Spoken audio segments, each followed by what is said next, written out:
Queridos irmãos, dando continuidade agora aos estudos da vida e da reforma de Zwinglio, nós agora vamos olhar com mais detalhes algumas das reformas mais marcantes que ele executou em Zurique, que acabou influenciando os demais cantons reformados e também outras cidades da Europa. Como dissemos, Zwinglio não tinha estudado muito de teologia, e dois temas importantes ocorreram durante a sua reforma protestante.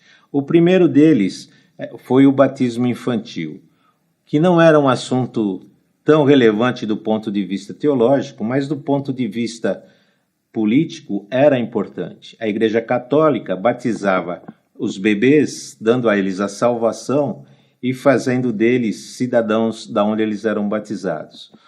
As cidades reformadas precisavam oferecer algo equivalente, porque, além de receber a cidadania, a criança também seria um controlado do Estado, um cidadão do Estado. Ela deveria pagar impostos, ela deveria ir às guerras, ela deveria participar das assembleias. Então, nesse sentido, os reformadores eles foram unânimes. Não só Zwinglio, mas Lutero e Calvino também foram a favor do batismo infantil. Isso gerou uma divisão, uma ruptura com antigos aliados radicais de Zwinglio, que nós conhecemos como os anabatistas, que eram somente contrários ao batismo de crianças e só batizavam adultos. Isso fez uma ruptura entre eles. E esses anabatistas, por serem mais radicais também, achavam que Zwinglio estava submetendo a igreja ao poder civil e achava que a igreja deveria ter um conselho dela que resolvesse os seus assuntos independentes do conselho da cidade. Isso causou ruptura entre os dois. Outro conflito também, além deste, foi que com Lutero, eles divergiam na questão da Eucaristia ou da ceia. Lutero achava que a ceia do Senhor existia a presença real de Cristo, um pouco diferente da postura dos católicos, contudo, que na ceia a presença de Cristo se fazia realidade. Enquanto Zwinglio achava que era apenas um memorial, uma celebração do sacrifício que tinha ocorrido lá atrás. Philipp Hess, que era um dos governantes da época, resolveu reunir a nata dos reformadores protestantes para unificarem em uma só confissão de fé. Contudo, eles concordaram em 14 pontos. No 15º, que era sobre a ceia do Senhor, não houve a acomodação, a conciliação que ele esperava, e dali não saiu nada além do que 2 profissões de fé. Além desses 2 pontos teológicos importantes, é interessante também notar como Calvino ele tratava sobre a música na igreja. Ele era contra aqueles cânticos sacerdotais, corais monásticos, porque ele achava que estas coisas distraía o adorador do seu verdadeiro intuito de adorar somente a Deus. Então, nos cultos de Calvino, não havia hinos. Não é porque ele não apreciasse hinos. Ele mesmo compôs 3 hinos, ele tocava vários instrumentos, só que ele não queria nada que distraísse a adoração real e autêntica a Deus.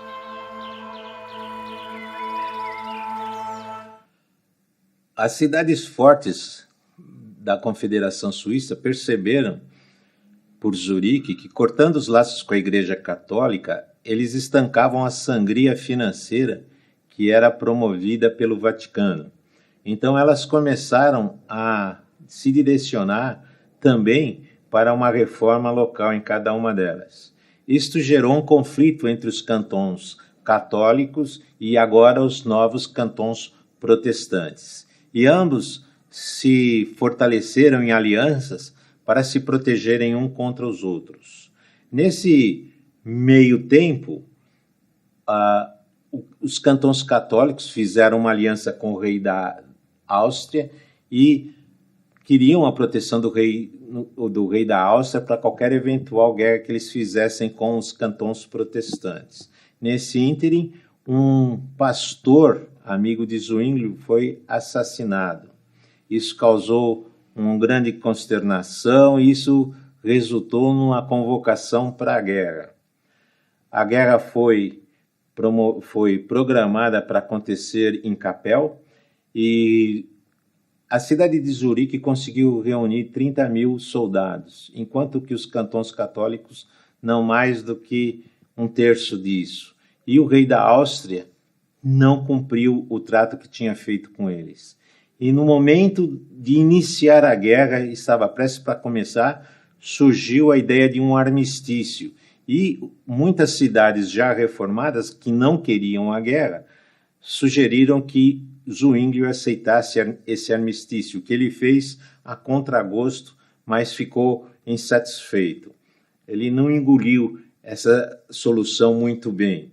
E mais adiante, passado 2 anos, eles se viram novamente na mesma situação, de ligas se reforçando para uma possível guerra. Foi quando os cantons católicos tomaram de imprevisto a cidade de Zurique, chamaram para a guerra, e a cidade de Zurique não teve o apoio das outras cidades reformadas, o seu exército estava despreparado, não passava de 3.500 homens contra uma força católica de mais que o dobro disso, e eles iniciaram essa guerra que não durou mais do que 1 hora, porque de 3.500 soldados, na primeira hora de guerra, 500 soldados já estavam mortos do lado protestante. E entre esses mortos estava o reformador Zwinglio, que tinha sido morto em combate aos 47 anos de idade. Houve muita confusão nessa hora, e essas inquietações, essas inseguranças de guerra. E muitas vezes um canton que já tinha sido reformado era retomado pelos católicos, e os fiéis tinham que voltar novamente à religião católica, de onde surgiu o termo recatolização, que eram cristãos fiéis que inicialmente eram católicos, tinham sido levados à reforma e tiveram que retornar novamente ao catolicismo. Imagine a confusão que isso causava na mente dos fiéis. Isso aconteceu até a Paz de Augsburgo, em 1555, que se estabeleceu uma paz mais duradoura. Zwinglio, ele queria algo diferente da reforma de Lutero. Lutero lutava pela reforma da igreja, mas Zwinglio, ele via Zurique como sendo uma nova Jerusalém. Ele queria fazer uma reforma da cidade, com todos os cidadãos, não apenas da teologia ou das igrejas. E Calvino também pensava da mesma forma. E Zwinglio não tinha dúvidas, ele pegaria em armas se necessário fosse, tanto é que ele morreu no campo de batalha. Ele se enxergava como um soldado de Cristo, em segundo lugar como um soldado da Confederação Suíça e, em terceiro lugar, como um soldado da cidade de Zurique. Aliás, foi pela cidade de Zurique que ele acabou a falecer. Ele não tinha drama de consciência de pegar em armas para defender o ponto de vista, e se necessário fosse, ele insistiria em impor a religião protestante à força. Ele tinha uma atuação mais política do que Lutero. Lutero era mais devocional, era mais teológico, mas Zwinglio era mais prático e ele se envolvia na política querendo resolver as questões da cidade do ponto de vista reformado. Ele não tinha tantos vínculos assim com a Igreja Católica. E a cidade de Zurique era um gueto, era um ambiente fechado, onde ele podia promover a sua reforma sem tanta interferência da Igreja Católica.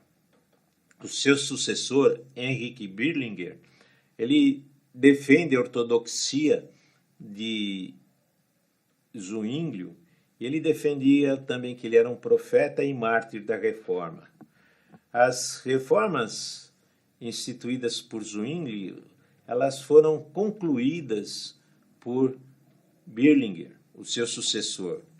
Calvino vem uma geração depois de Zwinglio e Lutero, e ele tenta fazer muitas dessas coisas também na cidade de Genebra. Fora da Suíça, nenhum outro lugar defende que Zwinglio foi o fundador da sua igreja reformada. Contudo, o legado de Zwinglio está basicamente nas confissões de fé, no conteúdo dessas confissões de fé, mesmo até hoje.